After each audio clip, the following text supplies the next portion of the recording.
Salam sejahtera Malaysia, terima kasih kerana menonton video-video dalam channel ini. Sebelum kita mula, jangan lupa untuk tekan tombol subscribe, share, like, dan komen. Let's go! Salam sejahtera dan selamat petang kepada semua pendengar berita terkini. Dana RM600 bilion. Tak ada apa nak disorkan, kata Tengku Zafrul. Berita penuh.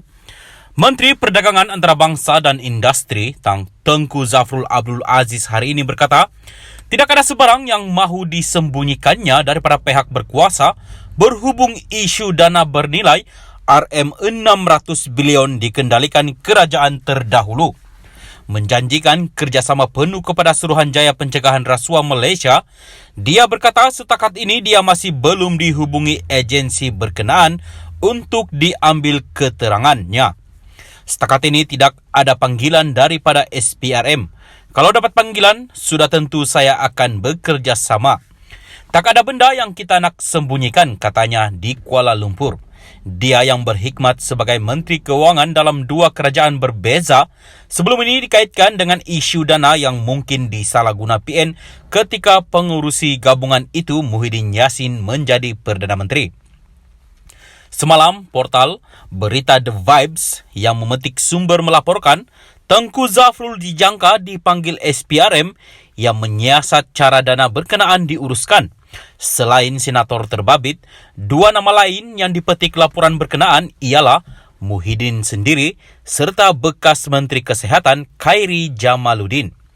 Menurut Tengku Zafrul, buat masa ini dia enggan mengulas lanjut berhubung isu berkenaan. Sebaliknya, mahu menunggu perkembangan lanjut. Jika ada apa-apa yang perlu dijelaskan, Kementerian Keuangan boleh memberi penjelasan, katanya. Mengulas lebih lanjut, Tengku Zafrul berkata, apa yang lebih penting ditekankan ialah pihaknya tidak akan menyembunyikan sebarang maklumat berkaitan isu berkenaan. Sudah tentu kami lebih daripada bersedia untuk bekerja sama jika saya mendapat panggilan SPRM, katanya. Muhyiddin sebelum ini sudah menafikan dakwaan tersebut dan menegaskan kesediaannya disiasat. Semalam Perdana Menteri Anwar Ibrahim berkata, dia akan menyerahkan kepada pihak berkuasa untuk meneliti isu dana berkenaan dan beberapa kemungkinan penyelewengan yang berlaku.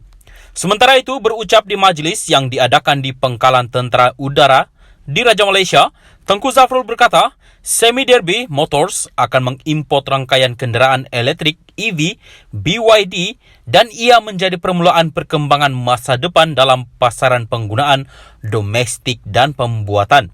Dia juga menyatakan insentif yang pertama kali diumumkan dalam Belanjawan 2023 yang akan dibentangkan semula oleh pentadbiran baru akan terus meningkatkan pemilikan dan pembuatan EV di Malaysia dengan matlamat 15% jumlah nilai industri menjelang 2030. Salam sejahtera dan selamat pagi. Berita seterusnya.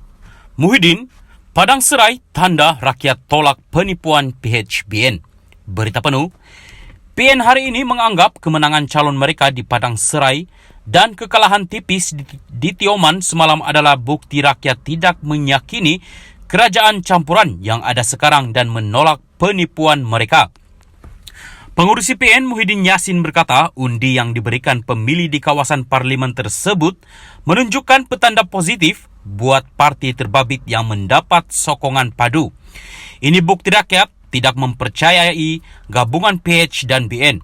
Mereka tidak yakin dengan kemampuan kerajaan campuran yang diterajui oleh PH ini untuk mentadbir negara. Kecewa dengan penipuan pemimpin PH dan BN semasa kempen PRU ke-15, ramai penyokong kedua-dua parti ini telah beralih ke arah menyokong PN, katanya hari ini. Kenyataan bekas Perdana Menteri itu dibuat sebagai reaksi PN yang menawan kerusi Parlimen Padang Serai yang sebelum ini dimenangi PH. Calon PN, Azman Nasaruddin, memperoleh 51,637 undi berbanding pencabar terdekat Muhammad Sofi Razak PH dengan 35,377 undi. Ia menjadikan Azman yang memenangi kerusi Dun Lunas atas tiket PH pada 2018 berada di depan dengan kelebihan 16,260 undi. Sementara itu, bagi pilihan raya Dun, Tioman, calon BN yang turut disokong PH mempertahankan kerusi tersebut daripada dirampas PN. Calon BN Muhammad Jahari Hussein memperoleh 8,080 undi mengalahkan Nur Idayu Hashim dengan majoriti 573 undi. Kata Muhyiddin, dia menganggap penipuan yang dilakukan PH dan BN dalam PRU ke-15 adalah yang terbesar pernah berlaku dalam sejarah pilihan raya negara ini. Dan hari ini pengundi di Padang Serai dan Tioman telah memberi isyarat jelas mereka tidak merestui tindakan kedua-dua parti tersebut, katanya. Ahli Parlimen Pago berkenaan juga menasihatkan Nur Idayu agar kekal berjuang bersama PN. Kita berada di landasan yang benar, katanya.